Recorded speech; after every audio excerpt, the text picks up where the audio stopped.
is the Sports Den with Denny Thompson and James Coleman on 1010XL, 92.5 FM.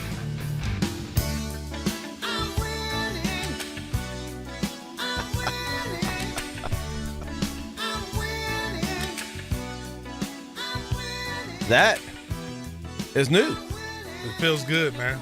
I'm so used to, like, my cue on Sundays is, oh no, we suck again, and then it didn't play. Yeah, we're winners. Winner, chicken dinner. It looked like we tried, but the cool thing is that you saw flashes of why everybody was excited. You really did. We got a lot to get into today along those lines. Speaking of chicken dinner, dude, it smells so good in here. Yeah, I was wondering what they had, and I'm like, man, should have went and got something to snack. One of those fried chicken chains, anyway. Oh gosh, I do have a question. Mysteries of the 1010XL studio. Can one of you give me a good reason why there would be a portable tire inflator in the trash can? No. In a studio? It gets down. Okay. I'm just curious. There's trash cans everywhere else. I'm just maybe we're doing this radio stuff wrong. All kinds of weirdness happening in the studio. Hey, big day here in Jacksonville. 9:30 kickoff this morning. Some of you are in better shape to watch it than others, I'm sure, coming off of a crazy Saturday of college football. I mean, just pure insanity. But Jags get the win nonetheless. That's all that matters. It is all that matters. Where do we want to start with this? Because here's the thing is I don't want to start with coaching because my opinion hasn't changed about the coaching. Right. To your point, the first observation I'm going to make is our D-line's going to be just fine for years to come. The cool thing is that you see where they not just the first round pick. Obviously, the guys we were supposed to do well did pretty good. But was it Yannick? Yeah. Yannick, to get him for the value that we got him, it's not just this game. Yannick has been a bright spot. He's got 3 sacks already. Yeah, the entire season, but he definitely showed his wealth. And for everybody talking about Malik, I've watched Malik. I don't think Malik has played as bad. I get it. We wrote him a big check, but for what we need, you saw tons of push up the middle from him. Like even some of the runs that they did break, you saw a guard getting bullied. Oh, absolutely. A guard was in the backfield, and the running back just made a very good sidestep. And actually, unfortunately, there was a natural hole that was there. You're starting to see Fowler's motor. You're starting to tell that he's getting more comfortable. Mm-hmm. And so you're seeing that speed come back where, I think early in the preseason, early in the first couple games, it was like, what's he doing? And I think he was just trying to find his feet and find his moves. And you can just see the confidence coming on Dante Fowler Jr., and he's going to be fun to watch for a while. He could be one of those guys, James, that one year has 12, 14 sacks, and then another year only has 4 or 5. But he's going to be fun, and he's going to be disruptive. Well, and then we also got a chance to finally see Miles Jack. Dude, I don't know what the hell everybody's probably, maybe he wasn't in shape. Maybe he don't get the defense. You saw today that the dude is just a freaking athlete. Let him run. I mean, some of those plays that he would either turn back to the field or force out of bounds, James, most linebackers, not named Telvin Smith or Miles Jack, that happens 6 yards further down the field. Right. I mean, it was just a breath of fresh air, and you just saw, again, minus when they started pressing the secondary, which I still believe is still trying to find its identity. You saw the defense play fast and physical, and you saw a dominating game for 3 quarters. Yeah, you really did. Let's go straight to the phone lines. And by the way, hit us up on the Duval Ford text line, 1010XL text line, driven by Duval Ford. That's 641-1010. Or you can dial us up at 641-1010. We're with you until 7 o'clock, 2.5-hour edition. Yeah, nobody informed me of that, but that's cool. My bad. 2.5-hour edition of the Sports Den here on Victory Sunday in Jacksonville, Florida. Let's get to Roosevelt first. He's going to lead us off. What's going on, Roosevelt? What's going on, guys? Oh, man, everything's good. Yeah. Congratulations on the win. But how many times you guys gonna throw pixie dust on the whole situation? What you talking about? A win is a win. But let's be real. You got the guys are they're what, 1-3? Yeah. And everybody's complaining about the Jaguar fans not celebrating and stuff like that. This is an onslaught of losing for 3 years. Everybody's gonna win a game or Roosevelt, two. And, Roosevelt, what's your point, man? Because I got you, dog. I do. I understand what you're saying. I know, but we won. the whole What do you want us to point- do? You want us to mope around and act like we lost? No. I don't want you to mope around, but I want you to realize what y'all need to do. Okay, this is not going to save Gus Bradley's job. Hope you guys don't think it will. Whoa. Okay, Yeah. Roosevelt, what are you talking about, bro? Wait a minute, I Roosevelt. mean, everybody's celebrating like y'all don't win the lottery. Roosevelt, Y'all you got call Minnesota. you call our show pretty regularly. You listen to us. Like, Oh, yeah, when I'm have we just ever? saying, When have coming we to tear you ever? guys, we coming to tear the Broncos. The Broncos are coming to tear your heads off. You know what? Get ready. You're right. I think coming off the air, Yeah. gentlemen. When have we ever thrown pixie dust on this? Like, we just said we won. Like, good, congrats. They won a game. I thought it was that like they factual reporting we were doing. This is not. We haven't even gotten to the analysis of the game. This was simply observation. You know, the Jags scored more points than the Colts scored. That's all we're saying. so here's the thing: is like when you get to the point where we're at right now, especially in the media, is you have a choice, James. You can come in here and you can talk about what went right first, Right. and then ease into what went wrong, or you can come in here and say all the reasons why, like Roosevelt just did, and you can lead off with that. I want to be positive today. I've had a good weekend. Hurting a little bit right now. Ain't gonna lie to you. I'm plowing through right now, James. It's good. You gotta show perseverance. Yeah, and that's what I'm gonna do. Listen, what you're doing right now is essentially the Jags win. You can't always, come in and just have a dominating performance. No, Sometimes you just got to suck it up, and you got to put in a stop. absolutely. And sometimes you do it to yourself. And Like I sometimes did. you do it to yourself like you did. And you went a little bit too hard in the paint, not realizing you're 40 years old. And inside Wicked Barley Studios, we had a really good time in Wicked Barley. Yeah. A lot of Wicked Barley was drank. And They were having to change out. They were having to change out the kegs. I don't think they were ready. oh man, it was awesome. They were phenomenal, but they had the little quarter size kegs out there Oh yeah. in the beer garden. The next time, like, they obviously have not understood that we just, oh man, good night. They just sent, you got to look at the text line. Okay. They just put a picture of the dude from Get Him to the Greek that beat us. God. Russell Brand beat it. Let's stay on the Jags. All right. We got plenty of time to talk about college football in a little while. We're talking about the young defensive players for the Jags, and I'm going to say something very obvious, but every week I'm seeing something else out of Jalen Ramsey that just tells me that this dude is he's a star. Yeah, he's going to be good.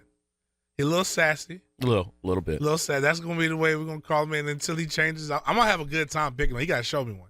If he's not going to like it, but you see the confidence, and you saw him putting hands on people. Yeah. Using those long arms and doing things, but then you also saw what happens sometimes with a talented young man like him.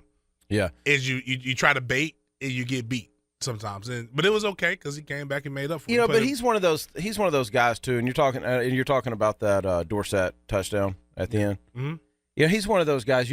He's going to learn the situation, and he's going to learn that in the first quarter, okay, I can give that a try, but in that situation, I can't come off of that guy and try to make a play because you don't need it. But at the same time, in his career, he's probably going to have 15 picks where he comes off people like that. Right. No, it was, and they actually broke it down. It was a very good because he saw something like that similar, and that's the throw that he made. But recognize the situation. Just let him throw it up front. Eat time. Like, time was against the Colts in that situation. That's the only thing that you couldn't give up. Right. Is what he gave up. Let's get to Mike. Let's get to Mike on the south side real quick. Mike, what's happening, dude? Good afternoon. How y'all doing? Great. Good. I just want to bring up the fact that, yeah, we may have blown coverage on that one play, but I look at it like this. If you take that one play out, Andrew Luck wouldn't even have over 200 yards passing. So out of 4 weeks, we had 2 top 5, top 10 quarterbacks that haven't went over 20 yards. If you take out that one play out, that's a case of blown coverage. But besides that, Andrew Luck really didn't do anything. No, you're right.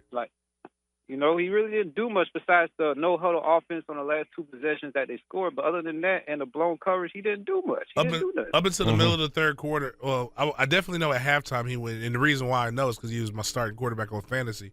It's nothing against the Jags. I just had to play him. He only had 57 yards passing. I was a little pissed. And he had the interception. So it's really like you're correct about that. And then, the thing that impressed me the most, I'll say offensively, is the fact that we actually looked dominant running the ball. Mm-hmm. Considering the injuries that have happened, and considering Jokel went out, no matter what we say about Jokel, he still is one of the guys. And, we were running at will. We looked dominant. I don't want to say this because it's going to sound negative in a negative light, but it's factual. Man, how bad has Indy gotten? Yeah. That is a bad football team, James. I mean, you're and they've got some injuries, but you're starting 3 rookies on the offensive line. Mm-hmm. You've got a defense that the Jags ran when they wanted to against you. Mm-hmm. Which, by the way, people have been calling me crazy on this on the Duval Ford text line these last couple weeks. I really like the way Yeldon looks, and I've been saying that. This since week 1. Yeah. He hasn't had holes to run through, but he's just got another gear, and just you can tell he's running with confidence, running with square pads. I feel better with him with the ball than I do with Ivory with the ball right now. Yeldon he's got a chance to be the hell of a player, James. He's playing very well. He is. He is what we saw in college right now. Yeah, I mean, he really is. He really is. He showed today if he can get just a little bit of a seam, he can make some stuff happen. Let me go to Jeff here on the line. Jeff, what's up, dude? Yeah, I got a comment about the Jaguars and their record. This is just an opinion. Maybe you guys can fill in the blanks, but that first week, opening day, when we played the Packers, and we were really just on them and doing an outstanding job and controlling the game, and and it looked like the referees just gave us a lot of bad breaks. And I think maybe it took them a week, maybe to 10 days to get over that or bounce back from it, the morale factor. How do you feel about that? And also, second comment is, what about this running back or whatever he does, Corey Grant? What can you tell us about him? And I'll listen off here. All right. Thanks, Jeff. First thing is that Green Bay game. If it took them that long, they're professionals. If it took them that long to get over a Green Bay game, then that starts at the top with the coaching. Right. I mean, these guys, I think that's one thing that fans don't understand is in college ball too, James, you can attest to this. For the most part, unless it's a huge rivalry game, that game, win or lose, you've moved on 24 hours later. Yeah, you have to. The only times that, and I'm glad they stopped doing this, like when they had the FSU Miami game first week of the season, so much emotion. Yep. It takes a couple weeks, but that's typically even the way the schedule kind of plays out on a collegiate level is you play your rivalry game, you either have a bye week the next week or you have a game that's not as intense. Right. Professionally, you have to be able to ride that roller coaster, but they also do things a little bit different. Like you have Monday, typically Monday you come in, you may watch some film. Treatment. It's not a real day. Tuesday is your day off. Mm-hmm. So you have about 24 to 48 hours where you can really just decompress off of a win, off of a loss, and then really get back at it. And then Wednesday, I don't think the average person that just hasn't had a chance to be inside one of these locker rooms and know some of these guys, starting on Wednesday, they're so inundated with new information and just study time that they don't have time to they really don't have time to think that much about the previous week's game. Nah, they got to go on to the next thing. Yeah. Especially with this regime, you will hope, and I'm with it. I'm going to choose to try to be on the air of optimism. This does not erase everything that Gus Bradley has done just because you win one game, but you never know winning a game like this what it could do. You just got to take it one game at a time over the next couple of weeks. He did give himself a reprieve for probably 2 more games, though. Well, and we'll get in. I was going to wait a couple segments before we get into Gus Bradley and what this game means, because I do think this game today was won a little bit with pure talent and not necessarily coaching. Oh, well, I definitely would agree with you. Yeah, so I don't view Gus Bradley any differently right now than I did when we came in here last Sunday. I also say that I believe we were bailed out by, again, pure talent. You were bailed out by 2 very good wide receivers. Mm-hmm. That Allen Hurns touchdown, again, I don't understand what the problem is, what's going on. Things keep happening like this. We're going to have to call the goons to go have a convo for our boy Agent 88. But, I mean, he took a flat route that was thrown bad. Yep. where he got rocked, kept his feet, and then he just showed his speed to be able to score. I think it was like 45-yard touchdown. You don't see that on Sunday. Yeah, that shouldn't have happened. No. But it happened out of pure will and talent. Yeah, there's talent there. Let me get these phone lines before we have to hit a break here. Am I good to do that, Scott? Let's get to Terrence first. Terrence, what's going on? Hey, Danny. Hey, James. What's going on? I was just good, man. I was glad you said what you just said because the coaching, it's still coaching. I mean, there's no reason at 2:59 left in the fourth quarter, you sitting back there ready to pass the ball, and then you throw and get a 2-yard completion Out of bounds. Yeah, then go out of bounds.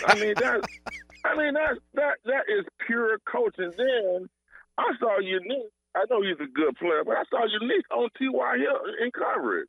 Yeah, I saw everybody. That? I think, you know what, though, Terrence? I think if you go back and watch that play, I recorded the game because I had a really late night last night. And so I recorded the game, and I went back and watched that a couple times. It almost seemed like there was some confusion, and Ngakoue just kind of stepped up and said, I got him.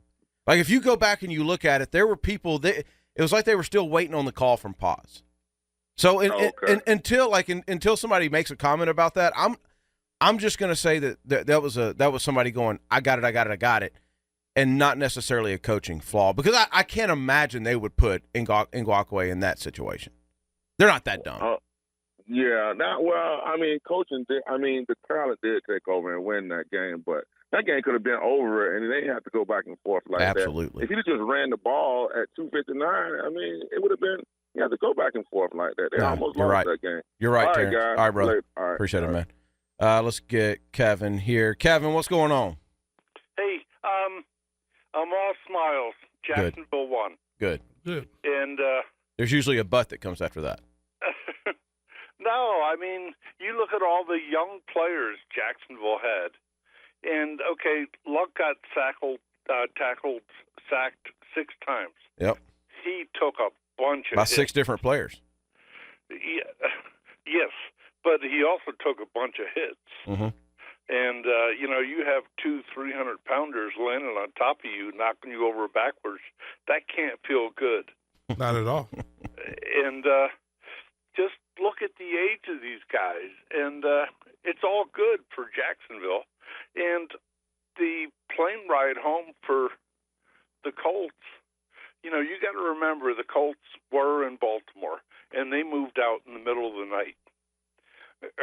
And the owner has that kind of mentality. Is he going to leave his coach over there? No, now Kevin, thanks for the call. I gotta get a break. Is dead though. Yeah, like for a while. Yeah. Different guy, different cat. But to Kevin's point, I did think about that on the way about that now.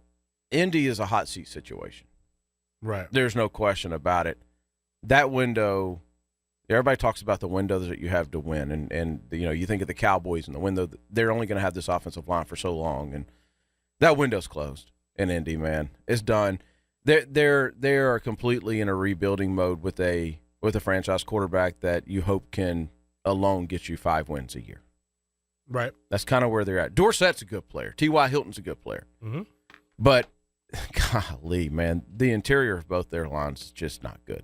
And then you got Frank Gore is actually still running pretty good. Did you know? Considering? Did you see today who he passed on the rushing list? No.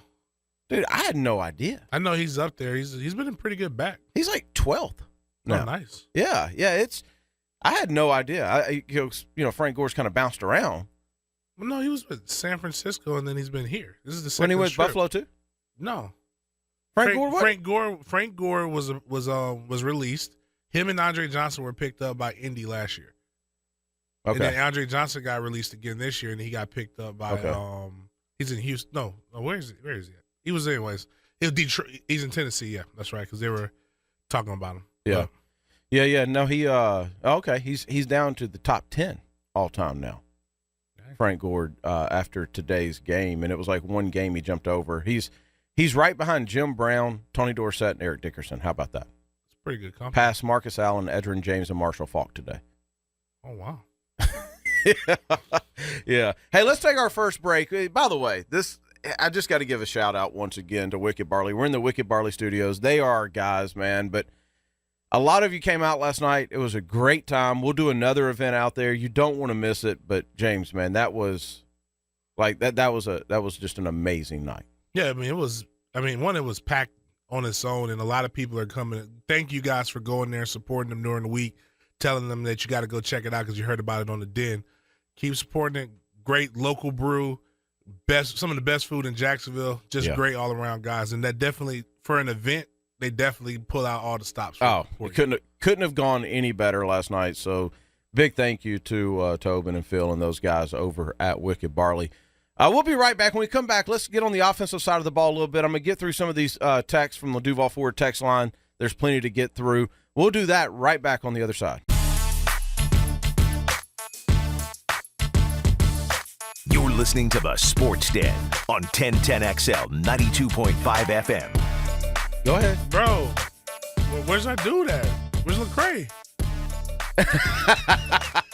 Sunday, man. Hey, he's celebrating. You know, Scott's happy, bro. We got a Jag win. We got to tell the world. Got to tell the world Jags about won. it. Yeah, he's happy in there. Leave the man alone. Nah, that's all good.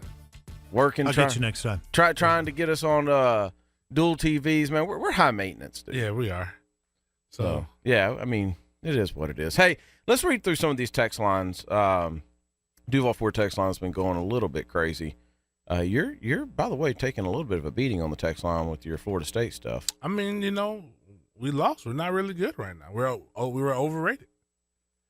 So I mean, we'll see though. It's still a long season. You know, if Miami, Florida fans, you know, I can take it. Just hope next week your team wins. Yeah. That's all I just leave it at that.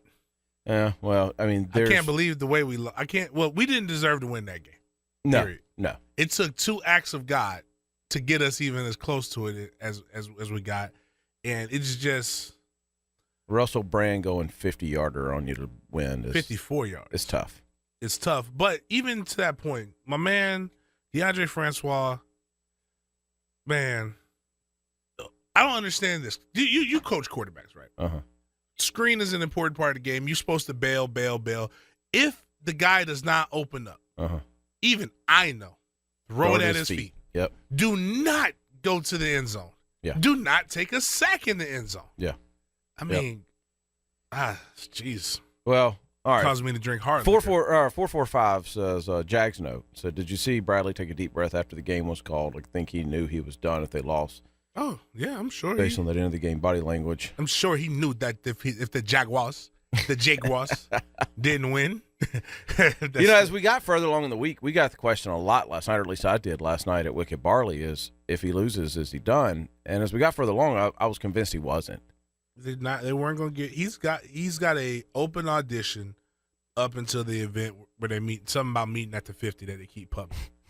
I don't really know what's going on, but I know right now Miss Bradley is a rock star. She's got a lot of commercials. She does. Gus has got tons of commercials with Ashley Furniture and all these other things. They are hyping it up, and it's for a good cause. Like I think it's cancer or something like that. You know, you don't want to do that. They're gonna give them an open tryout up until the cancer event, and then if it's not good after that, if the record isn't at least, I'll go as far as saying at least 500 are competitive. Then hey. Oh, he ain't gonna be that by then. When is it? It's only like 2 more games. Okay, they're off this coming week. He could be if they, It could be 3-3, but I mean, yeah. Now, here you got a good point. Yeah. Let's see, where was 894 says go ahead and tell James FSU sucks. James, FSU sucks. No, you don't have to tell me that. That's a very good observation. I will though. I mean, good call 655. He says the pump in the trash can is hackers because he's never learned how to ride a bike, so he just gave up. Maybe he tried out here in the parking lot. He was trying to ride a bike with the pump. Well, you got to pump up the tires. Yeah, but I mean, Hack's a big guy, but he ain't taking all the air out the tires when he's riding it. Let's see. 742 says, let's give the credit to Todd Wash for pounding the table for Yannick Ngakoue. Okay. Good job, Todd Wash. You did a good. Now, here's what you got a future in scouting. Here's what I still won't give him credit, is that right now he's the equivalent of Charles Kelly. You won a game. Should have beat Green Bay. Should have beat Baltimore. But their offenses still put up a good amount of points. We don't want 27 points put up on us every week. You gotta get that to where it's at least 17 or under. Yep. Let's see. 307 wants to know, was that play on Jalen or the safety? I mean, it's fair enough. Yeah, I don't know, but what I saw on the replay is I believe it was on Jalen. And I think regardless, I think in that situation, they actually probably both should have taken the deep guy. You know what I mean? If there was any doubt at all, you always err on, in that situation where you can't give up a deep ball, you always err on coming up to make a tackle instead of letting somebody blow by you. Right. So I'll say it's on both of them. Actually, if that makes any sense. Let's see. Yeah. Andrew, that's right. Andrew Luck has gotten paid all that money, but hey, he's worth it. He just don't have anything around him. Let's see. I'm trying to get to some of this. Everybody's sending you FSU stuff, bro. I mean, hey. 742 says, Luck had a ton of drops too. Jags got a lot of things going their way early. Let's not overrate this win. It is what it is. It's a win. It's a win. It's one game. It's a win. It's better than a loss. That's right. So right now, what you did is you look at it, look what you did wrong, you build on it. That's part of the game. Drops, turnovers, all those different things are part of the game. So you just hope that the other team does it more than your team. 446 says, why do they keep running Ivory east and west? I blame the scheme, not the player, for the lack of production. Fair enough. He is a north-south runner. Oh, by the way, we forgot to answer the Corey Grant question earlier, and 445 reminded me of that. Says he's all for giving him a chance. You know, here's the thing about Corey Grant is these guys who – Corey Grant didn't get much of a chance in Auburn. He didn't have that many carries. Mm-hmm. He averaged something like, we looked it up one night, it was like 7 yards a carry. It was impressive, but then for like 400 yards or something. Yeah, it wasn't a ton. He's small, man.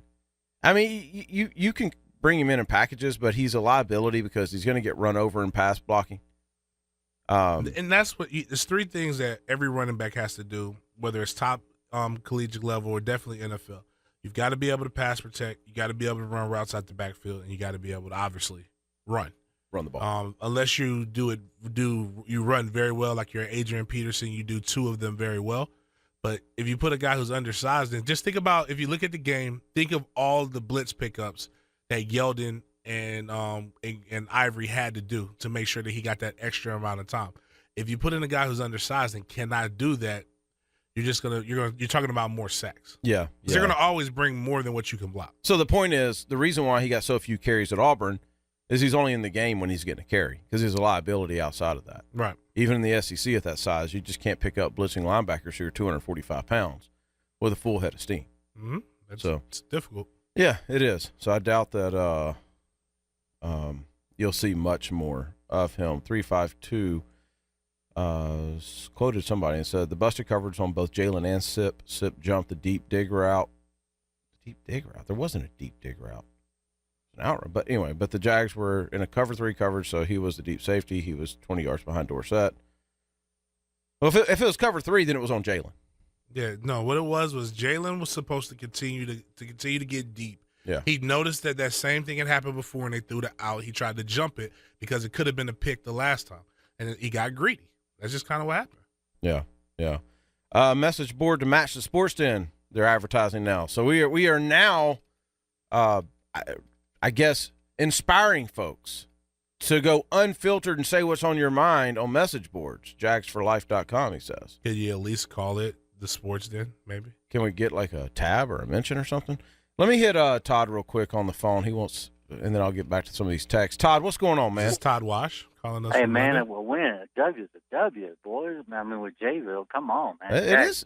It's a W. Come on. I ain't taking it away, but it ain't the Super Bowl either now. No, but at this point, man, straight. I mean, come on. I mean, hey, man, I had to give you. I gotta go on you a little bit because I kind of feel, I don't listen a lot, but I feel like you might be a Gator in the other dude's FSU. This is you hit the nail on the head.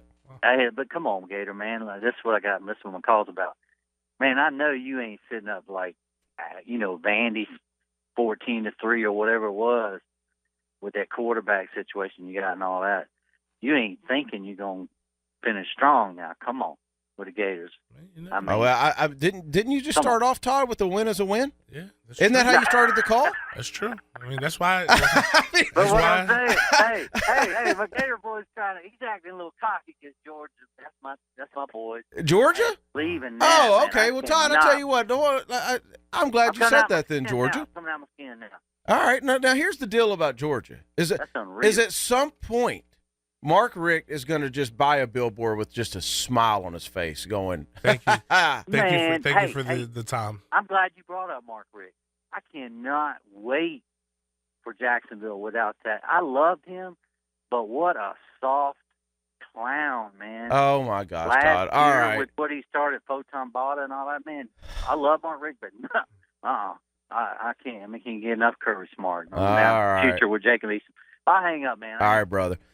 Yeah, he don't listen to our show. I don't consider myself a cocky Gator fan. In fact, if you looked at my tweets yesterday during the game, it's the opposite of that. But I don't want to hear from Georgia fan that they made a good decision yet. I'm not saying I'm not saying throw the book at Kirby Smart because it's still new, but you should have lost 2 other games. Yeah. Well, in addition to the last 2. One of them was that powerhouse Nicholls State. Yeah, exactly. What are you looking at over there? Somebody put up Corey Grant's size. He's actually really not. He is not 5'11". I've stood next to Corey Grant. And 204? No. That 236 gave us that, and maybe that's what he's listed at, but trust me on this. Back when I got credentials, I stood next to Corey Grant, and I am much taller. I was 6'1" in the media guy. And what are you? I ain't 6'1". I can tell you that much. I take it, but I ain't 6'1". Is that really what they have him listed at? 5'11", 204. Second-year player out of Auburn. Number 30. Wow. Number 30 in your media guy, number 1 in your heart. He is not 5'11", and you know what? I don't know about. He may be the 204. He's jacked now. I mean, he's a big guy. I mean, he's thick. He's like every other running back now. I'll put it like this. Let me put it this: size. It's easy if I wrote down sizes and things. Pass blocking is more attitude than anything else. I mean, I've seen guys who aren't that big that are really, really good. A perfect example, even though he was built like a tree trunk, is oh man, I just lost his name. Mojo. Mojo on Sean Merriman. Oh, that was one of the greatest things I ever saw. Even if Mojo is only 5'3", 220 pounds, Sean Merriman was all at 285, 270 between 270 and 285. Yeah, juiced, and he got put right on his back. It's just it doesn't mean necessarily your size doesn't necessarily mean you can do it. Bottom line is maybe they've seen in practice or you can see in the game. You've seen Yeldon do it. And you've seen Ivory do it. You just don't feel as confident in Grant. Yeah, and there's guys, we've seen guys like Darren Sproles and Maurice Jones-Drew, but there's not many of them. Not many of those cats that at that size can go hard like that for a whole career and stay healthy. Barry Sanders being another one. Mm-hmm. But, I look, give him a chance. I don't know. But I guess my point is I don't really have a problem with what Yeldon's doing. In fact, I think they should give Yeldon the ball 20 to 25 times. He's what is he getting, at 14? I mean, just see what he can do. Yeah. What does it hurt? Chad, what you got, man? Chad, you there? Chad's not the Chad said, no. No, I don't want to talk to him. No. Well, let's talk about the offense dadgummit, we got to go to break. Well, I want to get this in. Before we go to break. Offensively, game plan-wise today, I hate to say this, but it's kind of what you're going to have to do with Blake until you feel confident that Blake is capable of making the right decisions throughout a football game. Is you're going to notice how much play action they did today? Mm-hmm. Notice how much, and we're reverting right back to last year, how much outside the numbers, throws, short throws, 5-yard, 10-yard, get the ball out quick type of throws. You're going to have to do that for a little while and almost make it to where, hey, Blake, we need you to make some plays. We don't need you to be a complete game manager. We need you to make some plays, but we're going to help you cut down on the mistakes. You're not yet Aaron Rodgers, all those guys who we're just going to say, handcuffs off, go wild. Yeah, we definitely don't want them on that. But isn't that kind of the way we started? And isn't that what we kind of thought Blake was coming in? Mm-hmm. Right? I mean, we all said, hey, we got the receivers, spread them out, let Blake make plays, throw it down the field, yada, yada, yada, yada. Today was just much smoother of a game. and without all that stuff. Or just let them do that stuff. Set it up for the big play. That's something that we haven't done yet this year. And the good ones do that. They set up the big play. Yeah, I mean, he was 19 of 33 for 207. That's not great. Mm-mm. That's not great. Now, it's not a terrible completion percentage, but the big thing is 2 touchdowns, no interceptions. Mm-hmm. That's the huge thing. And really what you want to do is set it up. You got guys like Allen Hurns, Allen Robinson, even Marquise Lee, who have the capability of make a guy miss, make him pay. Mm-hmm. We had 1, 2, 3, 4, 5, 6, 7, 8 guys catch passes today. And that's without Thomas out there. Yeah. 8 guys. Which can I'm a little upset. Now, granted, from about 5 o'clock to about 1 o'clock, 5 o'clock in the afternoon until I woke up at 9:28 to watch the game, my mind wasn't in football. 5 o'clock in the afternoon on Saturday. I didn't know. I wish somebody would have told me that Thomas wasn't in. I played him. So I could have put Jimmy Graham in, who did very well. But, Thomas could have made a little bit of a difference, even though Mercedes is actually having a resurgence. He is. He's playing well. He is playing well. Let's take a break. When we come back, I will get on to this offense. Let's dig in a little deeper on this offense and kind of what it looks like moving forward. Everything from offensive line to play calling to what that run pass mix needs to be, and what do they need to work on offensively in this off week. Here's your bye week. Here's your chance. If you're going to do anything, this is the only chance you get until the season's over. So let's hit all of that on the other side. You're listening to the Sports Den in Wicked Barley Studios on 1010XL and 92.5 FM.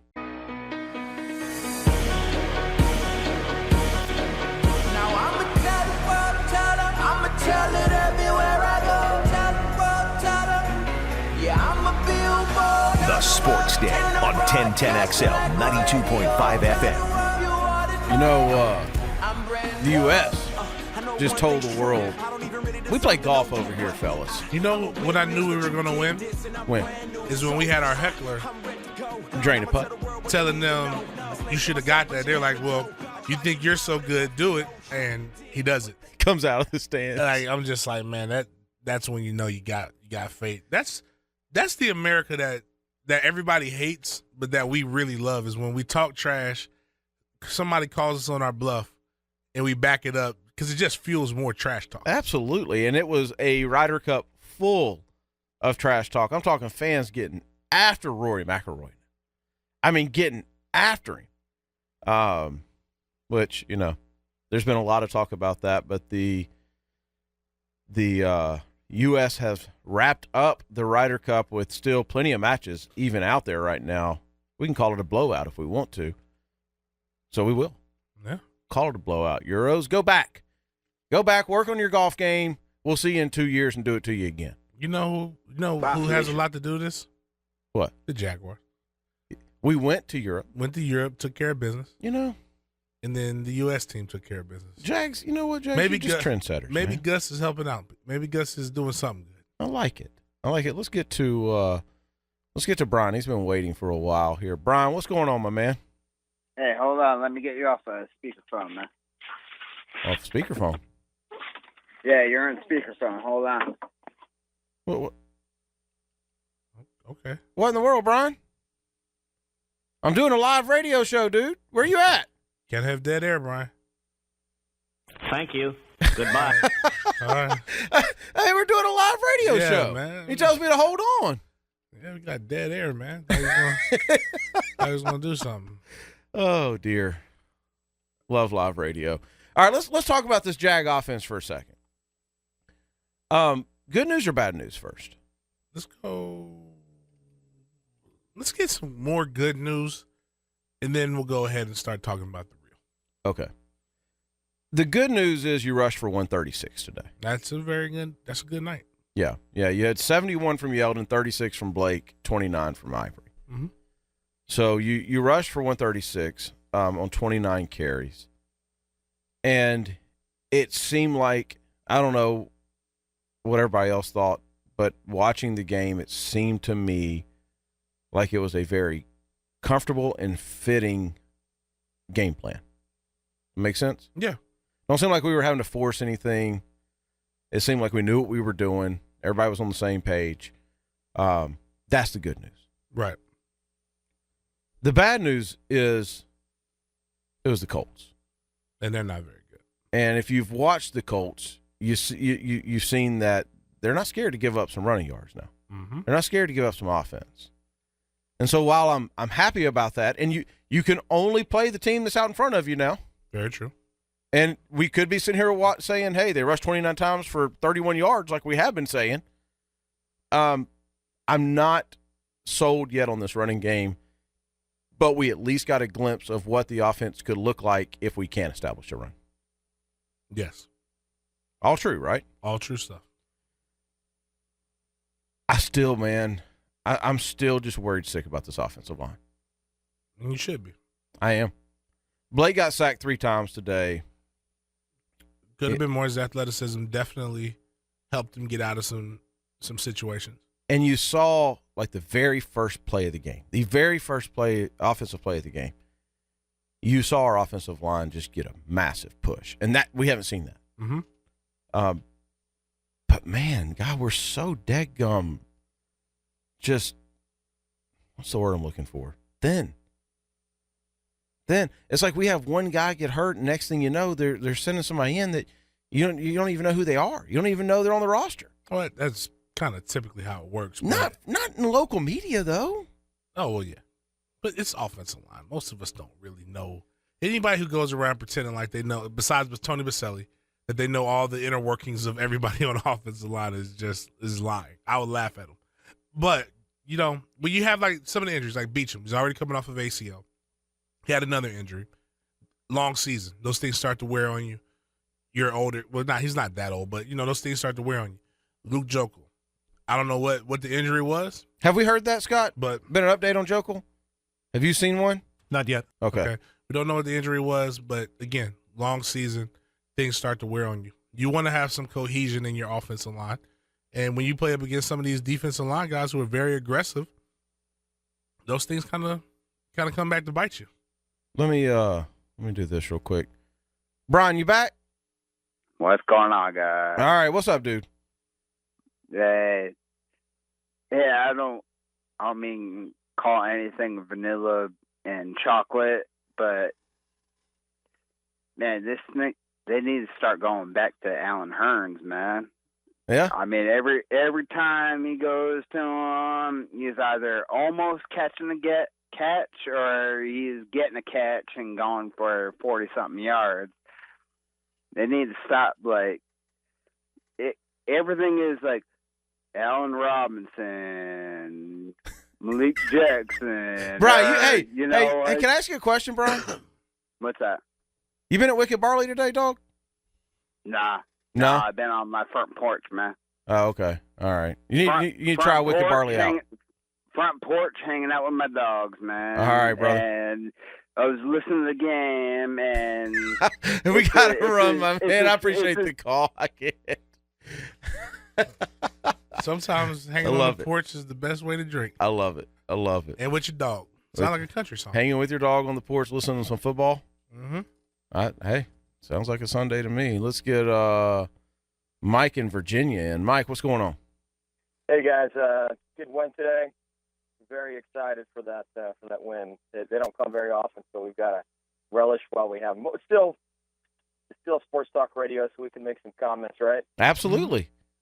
Yeah. So you remember back in the day when challenges were just starting to come around, and there was this idea that, hey man, we need to have somebody independent in the booth that's telling these guys how to challenge. Well, my theory is that we need to have a head coach that one of us goes up in the booth and tells them how to run the last 4 minutes of a game. Because these guys, between last week with Olsen, run, pass, and not taking up the timeouts, and then this week with 4 minutes left, the pass out of bounds, I will give them credit. The last drive, the 3 runs, took the timeout, the quick punt, got them down to the 20. That was right. That's how the NFL does it. Yep. You got to be an NFL precision, how to figure out the thing. I think you should be in the booth. One of us that watches football nonstop, right? Am I right? No, you're right. And you just said the key word, the precision part. You cannot be in the NFL and freeze in those moments.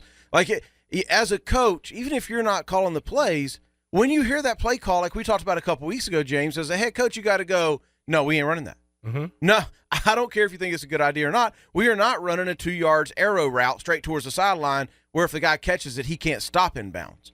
It's just stupid. It's dumb. That's a good call, Mike. Thanks for the call, brother. I when that happened, I just kind of went, what are they doing? I mean, and then they ran the ball second down and then threw the ball third down incomplete, I believe. So you forced them to use one timeout and you took like 12 seconds off the clock. Yeah, that's not running an effective 4-minute offense. No. If I would have been halfway okay if they want to take a shot down the middle of the field. Yeah, you could have stopped the clock, but if you could, maybe you caught the safety creeping up thinking you were running, right? And if you catch it, you're staying in bounds. But they had, I think it was Aurelius Ben that caught the pass. Mm-hmm. He had no chance to stay in bounds on that route. He's running full speed out of bounds, James. Yeah. Like, it's just that route. It's like it's, again, giving some people some football 1-on-1. Mm-hmm. But you're running that route, it's either your first check, so you throw it quick so they can catch it and stretch it, or it's after you've literally made all your other things, the guy is actually kind of stopped, has some separations where you can catch it. Don't throw it to them when they're damn near out of bounds. They're 2 steps from out of bounds. You can't stop. Like, it doesn't just work like that. And it's not even an easy catch to make. No. Like that's a ball that I teach all my quarterbacks. You actually want to like bring them back to you, put on their shoulder. Right. On the shoulder closest to you. Gus, like, led him. So if you're leading that route, you're definitely not stopping. No. Like, you're leading it, you're going to catch it, you're going to go out of bounds, and you're going to stop the clock. And Indy's sitting over there like, oh, man, Gus is giving us what he gave Harbaugh. And they showed Gus on that, and Gus wasn't upset. It's like he didn't even realize that was a terrible play call. Even the announcer was like, what are they doing? You know what? Sometimes, you have to accept fate. I think Gus was sitting there looking like, I've done everything I can do. This might be the best I can do, and you know what? If things continue to go this way, I'm just gonna get the call. I'm gonna get the call. I know it. You know what happened? Is he saw Les Miles buyout. Oh yeah, I didn't have half bad life. Yeah, he's like, I can go. NFL Network will probably hire me. ESPN needs an extra commentator right now. Did you see Les Miles buyout? The way it's structured? No. 6.5 years. For the next 6.5 years, your boy Les Miles is going to get $125,000 a month. So, it's not a bad life. For the next 6.5 years. So wait a minute. So they're paying him that no matter what. It's not like how the other ones are. If he gets a job, a job that pays less, they offset it. Yeah. But yeah, like it's got to be a head coaching job. If he gets a network job, he still gets that money. So you know that Joker's going to be on ESPN at some point. He's going to be on. He's just got that personality. Mm-hmm. He's going to be on one of those. So he's probably going to be making $750 to $1 million doing that part time. Easy. And then 150 G's a month. He ain't gonna be crying. No, sitting at the house eating grass. Yep, that's what, as he likes it. Smoking grass if he wants to. Like our caller a little while ago. Yeah, move to Denver. Yeah, exactly. Hey, man, these breaks are coming way too fast. Way too fast. Here's what we're gonna do. We're gonna take a break. When we come back, let's get into the Willie Smith segment. Okay. All right, let's get in the Willie Smith segment. Let's actually talk about this upcoming bye week. Okay. Let's look forward like Willie Smith looks forward for all of his clients to helping them purchase a home. And let's talk about what they can do in the bye week, what they should do in the bye week. Can't lose in the bye week, right? Can't lose in the bye week cool. to give us a chance the rest of the year. You're listening to the Sports Den from Wicked Barley Studios on a Victory Sunday here in Jacksonville. We'll be right back. Man, I'm proud to say as a former athlete that I have a guy who prepares meals for me who produces champions. Jay Field and the Jay William Culinary's got 2 UFC guys that are going in and doing it big. He's actually also a celebrity. He's doing a pop-up paleo dinner as we're talking right now. The Sports Den is probably playing right now. Get some good food. JWilliamCulinary.com has got subscription services to help meet any one of your needs. JWilliamCulinary.com.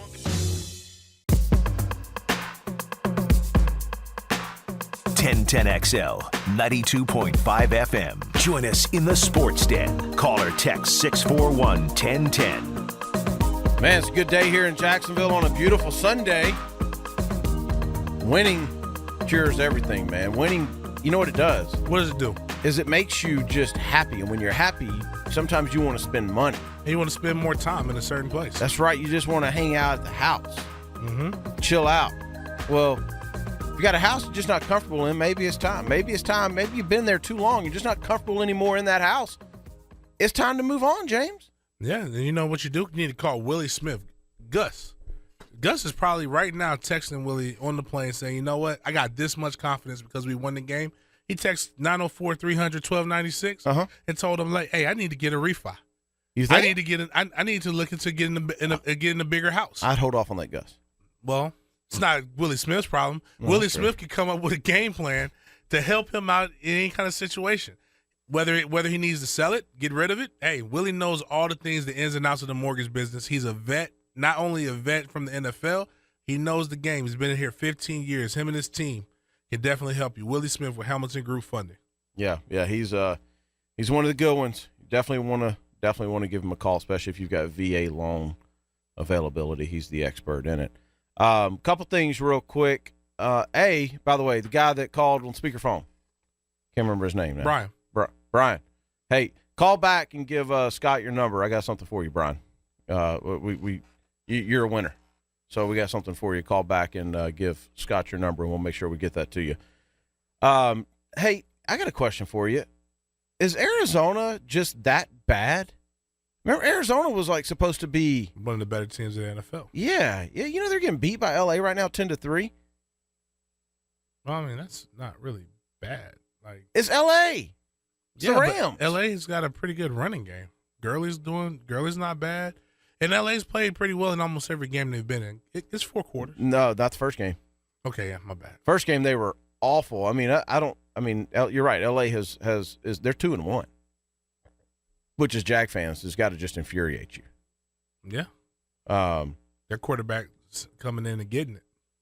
Case Keenum is their quarterback.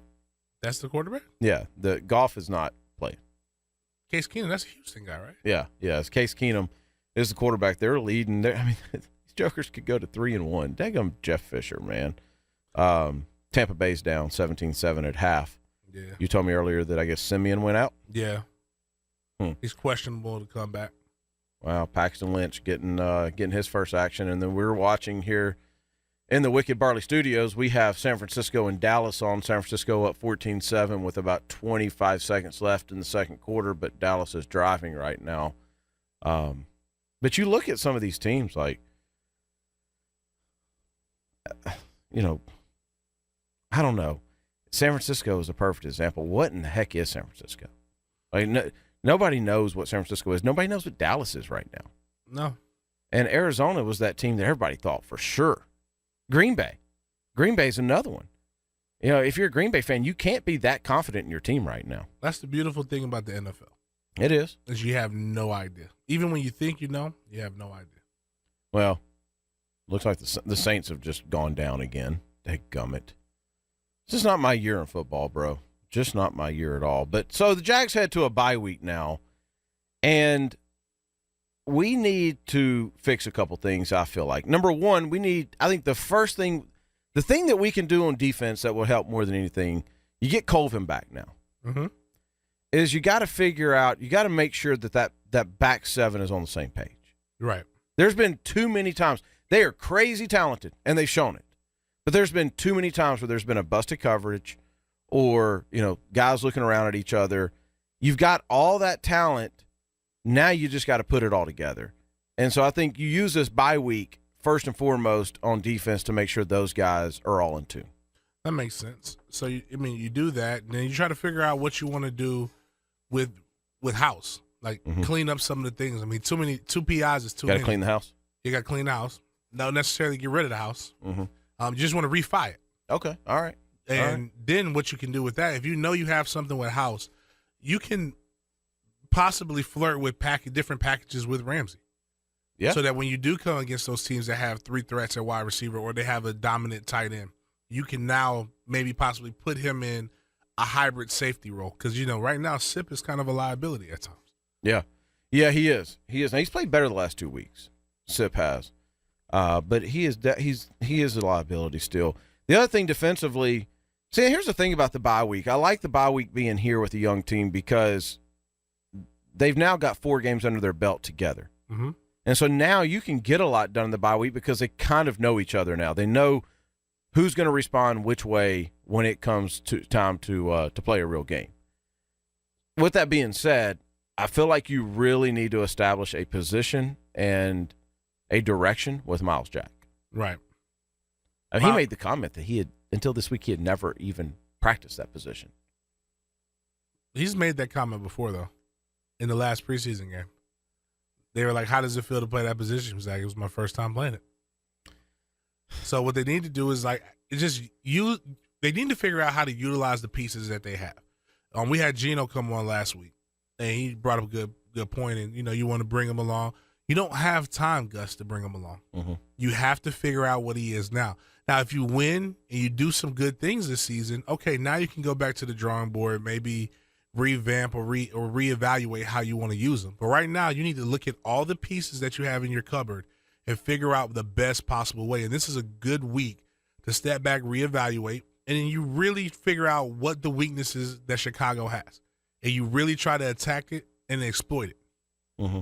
Because if you don't, you're going to lose momentum. 2-3 going into Denver is a lot better, obviously, than 1-4. Yeah, no question. And I don't know, maybe it was just me. I don't know enough about this Leo and all these different positions that they've made up down there at Everbank Field. I just kind of always assumed that the plan was to have Paz and Jack and Telvin on the field at the same time. When they drafted, I just kind of didn't. Did you assume that? Yeah, I assumed that. I assumed that Paz would be the middle. I assumed that Telvin obviously would be outside, and then Miles Jack would be outside, the guy to cover the tight end or some slot receivers in some packages. But, from what I'm understanding is they really want him to, in the long run, be the Mike to take Paz's position. Paz came on record and said, I know I'm training a guy that's going to take my position. And Paz has played well other than when they've put him in bad situations this year. Right. He really has. I'll give the guy credit, man. I mean, he goes hard. And, he's getting up there in age, and he's still going. But if you assume that and I assume that and everybody else that we've talked to assume that, then how the hell do you draft a guy with that much talent and that much speed and don't even practice him there? Like, I mean, you got Paz playing really well. You're not going to bench Telvin. Telvin's your best defensive player right now all around. You're not throwing him on the bench ever. So why are we just now doing this with Miles Jack? Yeah. It should have done this like second day of training camp. Yeah, you would think the guys that you draft early that you have high value on, you figure out how to incorporate them and play as quick as possible. So I think defensively, that's where they need to work. I think they got to get healthy, all over the place. Everybody gets banged up. They're not any more banged up than anybody else. In fact, probably compared to a lot of people, they're pretty healthy. Mm-hmm. But I think they've got a good rotation up front. I think the interior guys are playing pretty decently. I'll say this, too. We need more from the 3. Or from the other defensive tackle position. You can see the obvious push that you're getting from Malik. Mm-hmm. If you don't believe that he's getting pushed, then you're just one of those people that just think he's overpaid, and fine. That's your right. The man is getting pushed. He's doing his part on it. The problem is when you get one guy that's really pushing and the other side it's not a mirroring or something similar on the other side of it, it creates a gap. It creates lanes. So what you need is both the defensive tackles to be able to create that same push. So you need to figure out which guy is going to give you that. And what you'll start to see with Fowler now playing better and Ngakoue playing better, you'll start to see a different look with the pass rush in the middle. Mm-hmm. Is same thing in Denver when he had Von Miller and those guys. Now you'll start to see quarterbacks will start to scoot up in the pocket instead of trying to get around these two speed rushers. And you'll start to see his stats, but that is not a stat position. You didn't pay him all that money. You didn't pay Malik all that money for stats. No, pay him to do exactly what he's doing. 6 to 9 sacks is great. Huge.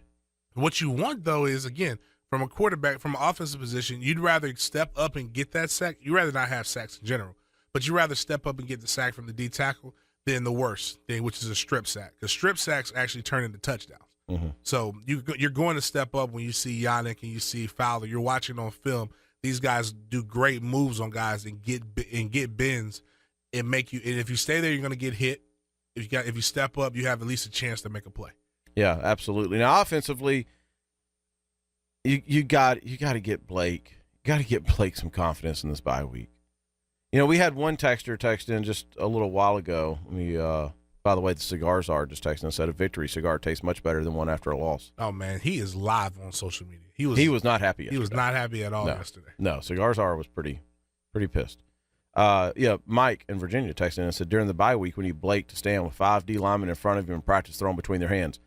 He's got a lot of balls batted down, and there was one today that hit the dude like square in the numbers. Yeah. Like, I mean, the D lineman could have been like 5'5" and batted it down. You know, what I don't understand is if I'm the other team game planning, and I've seen this happen, it's not like it's new. It's just they start putting their hands up. That's two games in a row, last drives, or drives that we can seal the game on third down that a ball's been batted down. Yep.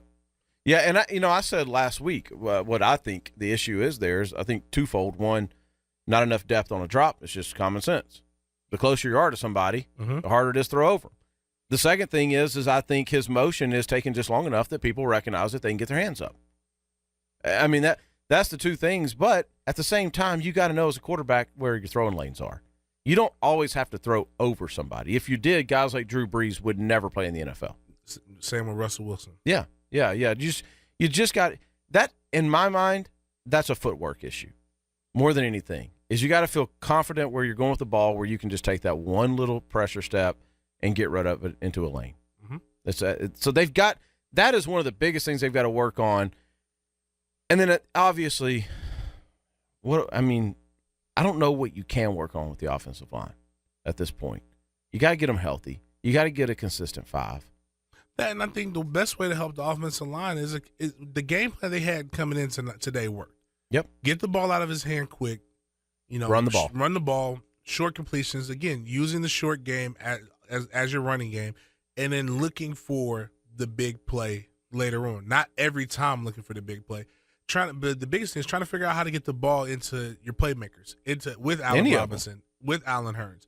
Try to get these guys the ball because they're not getting enough opportunity. No, you're right. And we can say it's because the offensive line's getting pressure. We don't have to run a dig route. We don't have to run a post. We don't have to run corners. These guys are the type of guys that can take a slant to the house. What happened today? 45-yard touchdown on a ball that traveled 10 yards in the air. Do that. Yep. When you think about it, Carson Wentz, he's being successful because they gave him that. Dak Prescott, not Goff. LA's doing it. Yeah. Everybody's doing it. That's how you get your quarterback confidence. Once you start getting on the streak, you start to feel like you can't be beat. The Ravens did that to us last week. Yeah. Yeah, well, so did Green Bay. Green Bay did the same thing to us as well. I mean, whenever you have and as we're saying that, I'm sitting here looking at one of LA's passes. It was exactly that. It was like a 7-yard hitch. The guy just took 60 yards. You just got to get, like, to your point, you got to get the ball in their hands and let them do their thing. There's a reason they're playing on Sundays. Their running game, I think, will be a priority in the bye week as it should be. It was proven today what this team is capable of when you can run the ball. Something else that scared me a little bit is when teams get in essentially a 2-minute drill situation or in a must-score situations, our defense panics and gives up too much. Mm-hmm. So we've got to get a little bit better. When you have that kind of I say it's a twofold thing. When you have that kind of a lead, the defense should be able to make more stops. They have to be able to make more stops. But offensively, you've got to be able to go into kill mode. They almost have to do like what we joked about what Bobby Petrino did to Florida State. You cannot let up because we do not have an identity to let up. Yep. Yeah, okay, cool. We're up 19-6 or whatever it was at that point. We got to put 30. When we get once if it's 30-6, then you can let up. All right. But at this point, you got to keep pushing, got to keep pressing. You're exactly right. Penalties, they got to get better in that department. And you know what? I'll be honest. I've coached ball a long time. I don't know what you do in the NFL level to get better at penalties. These guys are supposed to know what to do. They already get fined. You can go try to make them run stadiums at this level, and they're going to laugh at you. I mean, at some point, it's just the players just have to be more disciplined. I mean, the penalties are out of control. Absolutely out of control. I was just about to get to the phone line, but the guy actually hung up, Scott. That may be him trying to call back. But listen, seriously, if you're looking for any type of help with a home loan, either it could be a refinance, it could be something that you're just not real sure if you qualify. You and the wife have been talking about it. Y'all would like to buy a home, all that kind of stuff. But you're just not sure if you're going to qualify. Maybe you've had some credit issues in the past. Then what you need to do is you need to get with our guy, Willie Smith. Mm-hmm. Willie will take care of you, even if it's a simple no. Even if he says, no, well, you know what, you don't qualify just yet, he'll tell you what you need to do to get there. Especially if you've got VA home loan availability, he can work with you. He can work with you. He is the expert in that. He sponsors this segment every single show. We're very appreciative to him. He has an amazing business. Go use Willie Smith. We'll come back. We'll get into our Triton Roofing and Restoration segment on the other side. We're going to mix in a little bit of, we'll stay with the Jags. We're going to mix in a little bit of college football as well on that. Right back. You're in the market for a new home. You got to get a loan. Hit up Willie Smith. Willie Smith is a guy that could not just tell you how to do it, he's actually done it for himself. He's 15 years in the game. He is the VA home loan expert. He's actually, his wife is a former military, so he's been able to do it. He can walk you through it. Good credit, not so good credit, he can walk you through all of it. WillieSmithHomeLoans.com, 904-300-1296. That's Willie Smith, Hamilton Group Funding, NMLS 834932.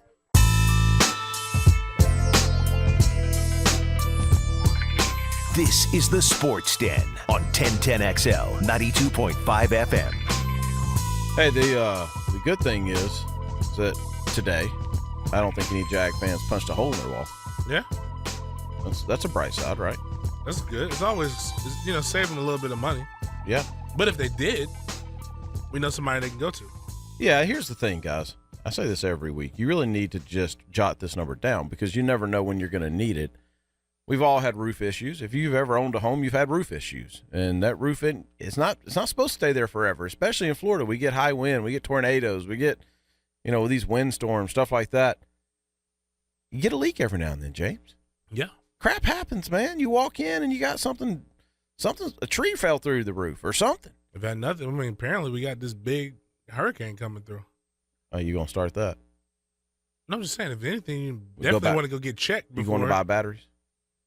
No.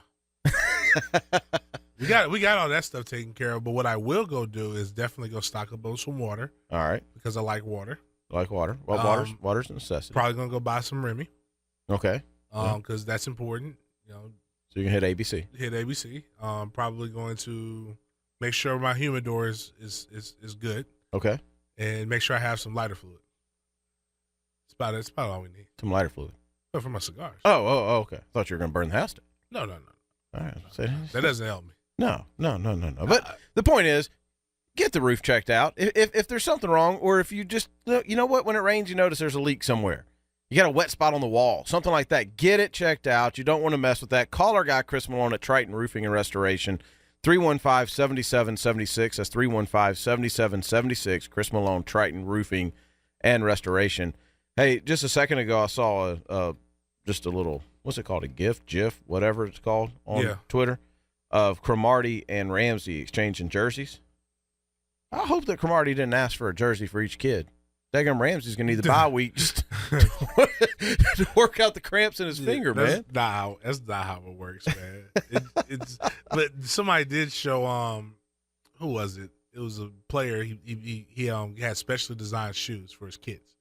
So he had names of his kids. That's cool. On his shoe. And somebody put, if Cromartie were to do that, he need like a size 22 shoe to put the names of all his kids on. Oh, good old Cromartie, man. So let's do this. Let's Triton Roofing and Restoration. Let's talk about the weekend that was. And then tomorrow night we'll get into the weekend that is coming, especially for Florida State and Miami. The weekend that was sees a lot of teams with a lot of questions and a lot of restoration needing to be done. And in some cases, you can make an argument for just flat-out replacements. Mm-hmm. The Jags have restored themselves a little bit, right? Gus has restored a little bit. He's at least, you know what, for him, he's got a bye week. He can sleep finally. You know, he don't have to turn on the radio or turn on the car without the radio on because he don't want to hear how bad he is. all that kind of stuff. So he's restored a little bit. Can I tell you as a Florida fan, I tweeted this out yesterday, I'm not that excited about our coaching situation in Gainesville. Come on, man. Don't be that fan. I am that fan. You guys are winning right now. You lost one close game. And, you guys should be happy. Yeah, and, last week I made the comment to you. I said, would you take Tom Herman right now over Jimbo Fisher? Remember that? Mm-hmm. You want to ask me that now? You said yes then. I did. Oh, yeah, I did, didn't I? Yeah. And I said absolutely, and somebody lit me up on the text line saying I'm stupid and crazy. But, man, when I watch the Florida Gators play right now, and, yes, we're going to talk a little college ball. We'll go back to the Jags in a sec. There's nothing that excites me, man. I don't look at it and go, like, there's some teams that can be not that great, but at least entertaining. Mm-hmm. Florida's not that, and Florida has not been that.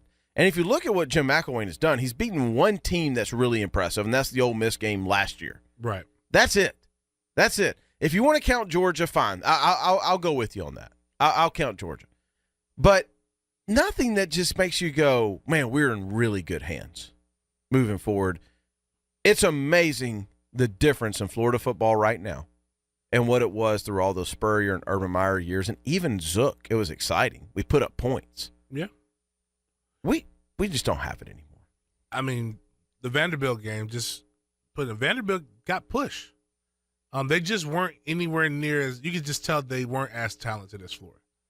Coaching wise, had that guy had similar talent, it could have been bad. And that's just saying that's a lot, says a lot for Vanderbilt that they've improved. But you would think Florida would be able to. That should be a sleepwalk game. Like you should know. Okay, Vandy, that's a win. Like right now, I wouldn't say it's nowhere near a crisis or whatever, but it's like Vanderbilt is Wake Forest in the ACC. A lot of similarities. Yeah. And when Wake Forest drummed Florida State that one year, everybody's like, wait a minute. Oh, wow. That's not supposed to happen. That's not supposed to happen. This is bad. But that was a good Wake Forest team, though. It was, granted, but still. And those schools every now and then can catch lightning. They can get a good recruiting class. Vanderbilt has some guys in the NFL. But that's not Vanderbilt now. They have a running back that's pretty good, but that's not Vanderbilt now. No, I Vanderbilt feel bad now for him, by the way. Vanderbilt should have been at worst, because I'm still giving Florida a pass because they don't have a true quarterback yet. That should still be at worst a 35-6 game. Well, here's the other thing: the fact that Florida doesn't have a quarterback still is asinine. You're Florida. You're stinking the Florida Gators. How do you not have a quarterback for what seems like the 20th year in a row? I don't understand. Well, you had a quarterback. Yeah. And he wasn't – I firmly believe he was not utilized properly, nor was he appreciated. Which one? I want to say it was Driscoll, correct? Driscoll, okay. Because I get Driscoll and the other one before that confused, too. Yeah. And I will say – I joke about Treon. But even Driscoll, that's been a couple years. Yeah, Treon wasn't it. And you had Royd Boy. Yeah. But we found out that, hey, it's the reason why he all of a sudden got some spin on the ball and some size. You have Felipe Franks. You have some guys. It's just going to take them a little bit of time to develop. The problem is you don't want to just throw in. Even with Florida State, I don't like playing true freshmen or redshirt freshman quarterbacks. I like to give you a year or 2 years under the system to truly be able to. And I don't even know if it's purely the quarterback. It's not an exciting brand of football at You've Florida. Also missed on receivers. Well, Callaway is nice. And you have another guy I think this year's kind of We got emerged. a couple that's got a chance. But this year, last year was Callaway that emerged. Yeah. This year you may have two guys. You missed on a lot of guys. There was some local guys from Jacksonville that I won't call them out. Yeah. Just out of respect. But there were some guys that you had that came in that were big-time names that were expected to be the Percy Harvins or on that level, and they didn't do it. So it's very hard to throw the ball to nobody. Yeah, it is. I don't know, man. We're getting some reaction on the Duval Ford text line of people that actually agree with me on this, and it's like nobody wants to say it because the guy has won, but I just am not excited about this Florida team moving forward. I hope I'm wrong, and if I am wrong, I'll be that fan that's jumping up and down, and I'll admit I was wrong. But I just don't see anything that I really get excited about. You mentioned that Vanderbilt running back, Ralph Webb is his name. Mm-hmm. Dude's really good. Mm-hmm. NFL team won't touch him because they run his butt into the ground. Dude, did you see he had the third most carries in the history of college football last year? There was a guy actually to use Wake Forest as the point. There was a running back at Wake Forest that came out in my same draft class, was the all-time leading rusher in the ACC. Nobody drafted him. Yeah. Because Wake Forest, it was literally him right, him left, him up the middle, toss sweep, halfback pass. It was. I feel bad for him. Yeah, it's just he took a lot of hits. Don't feel bad for him. He's gonna have a great degree. He's gonna have a really good job. So Yeah, that's true. NFL's not the end all be all. That's true. That's fair enough. There's a lot of people in Jacksonville right now that are walking around making $285,000 that never played any kind of athletics. Yeah. And they're going to make that for the rest of their life. That's true. I guess my point is, I look at McElwain. Nothing excites me about him as a coach. I don't know what Florida's identity is offensively. I have no idea. And he's been there long enough. We should have one. And there's nothing about our future that has me like really excited. Your defense is going to still, outside of being torched by Tennessee, everybody has a bad day, but your defense is still pretty good. Yeah. Bert says, how do we feel about the Gamecocks and Muschamp come to the Swamp? I don't feel anything because it's going to be the worst game ever because it's two inept offensive teams. Muschamp he'll never have a good offense. He's proven that. Muschamp always has a special place in my heart. I bet he does. He's one of my favorite coaches of all time. I bet he does. So Bert, I don't feel any type of way about it. I think that if I need a nap, I'll watch it because it's a game that won't last long. Let's put it that way. You know, like the Army. Remember I told you I went to the Army-Navy game? Yeah. One of the worst football games I've ever watched. Great atmosphere, though. Yeah. It was very quick. Yeah. I wanted to get into Florida State, but we're up against it, so can we do it on the other side? Sure. Yeah, I want to get into Florida State and ask kind of the same questions because I think there are some real and legitimate questions that have to be answered in Tallahassee right now, and they probably need to be answered really, really quick. But again, if you've been in a house for 15 years, 20 years, never replaced the roof, never had anybody look at your roof, guys, some of that stuff is covered by insurance. You can literally get you can literally get it covered for your deductible. You can get a whole new roof for your deductible if it qualifies. The problem is you got a lot of companies coming out doing a lot of insurance, fraudulent things, stuff like that. Chris Malone, James, won't do that. He's going to be very honest with you. He works with all the insurance companies, has good relationships with them, and will let you know if you qualify or if your roof qualifies for insurance work. Give him a call at 315-7776. That's 315-7776. That's Triton Roofing and Restoration. We'll be right back on the other side in the Wicked Barley Studios. At the Sports Den, we like to work with local cats. Local companies is like who we like to partner up with. And you don't get any more local than Chris Malone and Triton Roofing and Restoration. The guy's been here his entire life. Went to high school at Mandarin. Coaches right now at Bowles even. Chris Malone is a local guy. The restoration part of it is what you really need to write the number down for because you never know when you're going to walk into a whole pool of water on your floor. 315-7776, 315-7776. The Sports Den on 1010XL 92.5 FM. Man, dadgummit, James. We always seem to just mess up once a show. Yeah, well, A couple weeks ago, trying to get the hang of this. we offended the woman. We're misogynist Yeah. or sexist. That's what it was. Sexist. She didn't call us misogynist. No, sexist. I mean, it always happens. We always tend to put our foot in our mouth. Mm-hmm. So we did it again. Just becoming just a normal Sunday thing. Usually it's on Mondays, actually. We're normally pretty good on Sundays. Yeah. Behaves. God's day. Yeah. yeah, exactly. So, yeah, you remember the caller earlier, Brian? We insinuated that maybe Brian had been hitting the bottle a little bit because, let's face it, most of our listeners have been hitting the bottle today. Yeah. Brian most people do on game day. Yeah, absolutely. It happens. We openly talked about struggling to come in here today. Bro, last night, yeah. But that wasn't the case with Brian. It's a different issue that Brian has, and so now I feel bad. Yeah, Brian's a winner in life, man. We appreciate you listening, man. Sorry about that. Yeah.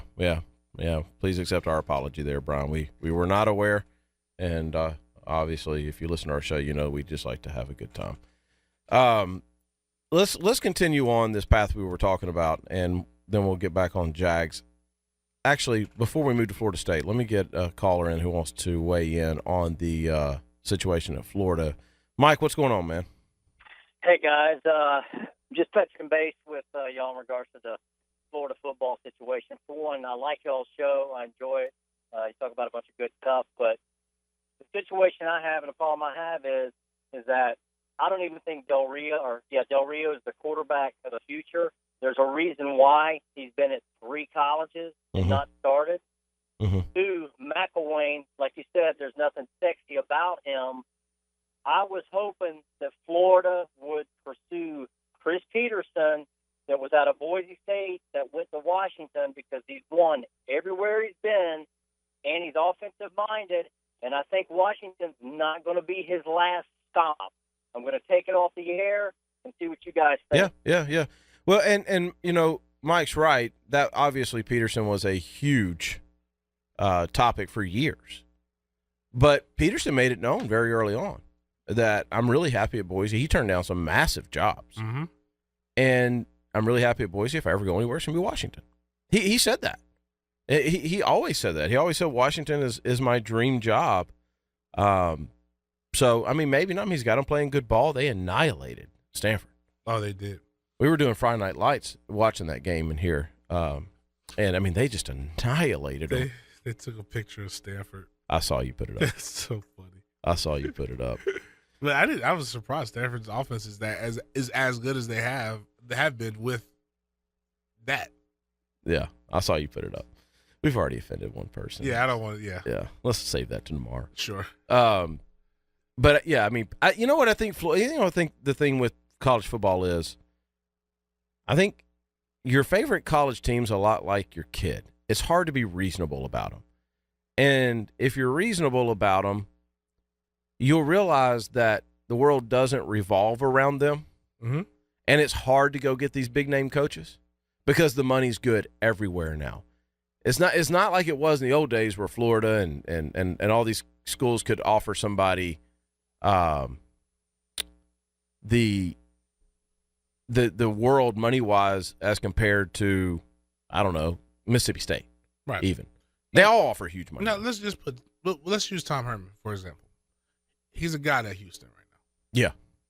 Houston probably can't offer him $7 million right now, whereas some of the bigger schools can. But what they can do is offer him $4 to $5 million, and he can get that for 10 years and eventually work himself up into that if he continues to win. Have himself in a position to where he fires himself. Same thing for Bobby Petrino, but Bobby Petrino has that. Unless we know about what we know about Bobby Petrino is internally, he has a chip on his shoulder and he feels like he has something to prove. So he may go to the school that'll offer him more money. But if he wanted to stay at Louisville, he could make $4 to $5 million a year for the rest of his life. Yeah. And to some people, that's the new security and what you might start seeing. And you might start seeing the big name programs miss on some of the names. Sure.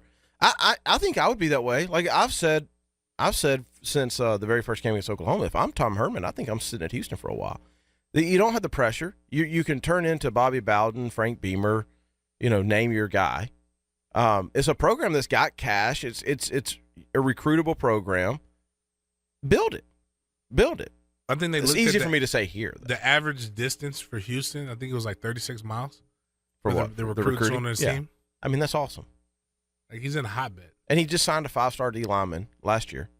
Didn't he sign a quarterback a couple years ago? Yeah. Well, the quarterback that Florida signed last year, Trask, was the backup at a school. Their starter went to Houston. Oh wow. Yeah.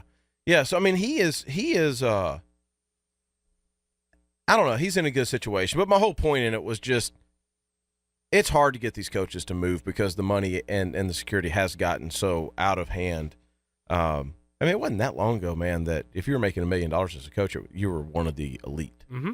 Now you're making that at mid-majors. Right. All day long. There's a lot of money being spent. A lot of it. Hey, let's talk about Florida State for a second. Okay.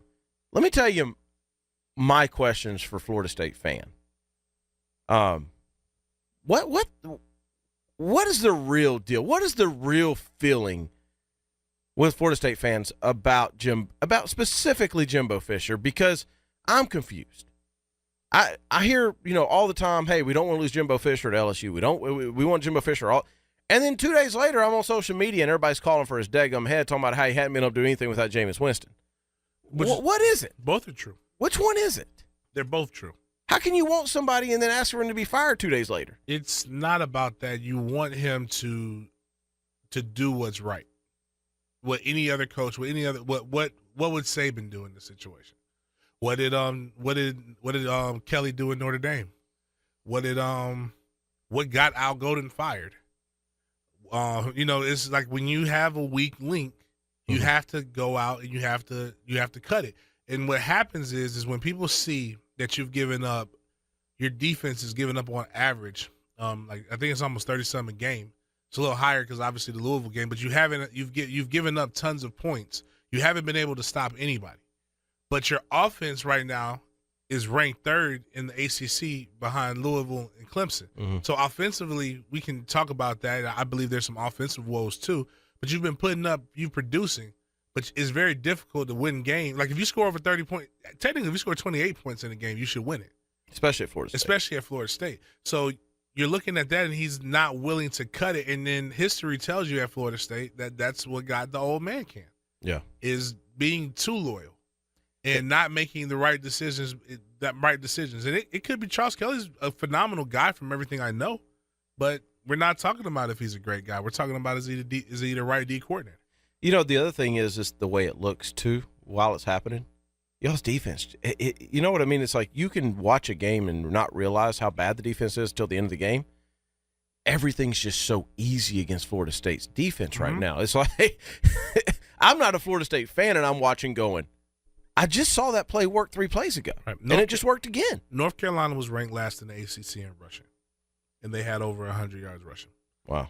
Now, granted, they have a pretty good receiving core that's got some unity that can make big plays. But you're loaded and stockpiled with 4 and 5 star recruits. But it's not just that. It's not just Charles Kelly. It's the offensive line. People talk about that, the inconsistency in that. It's time for Trickett to go. Trickett doesn't have the same shine that he had before.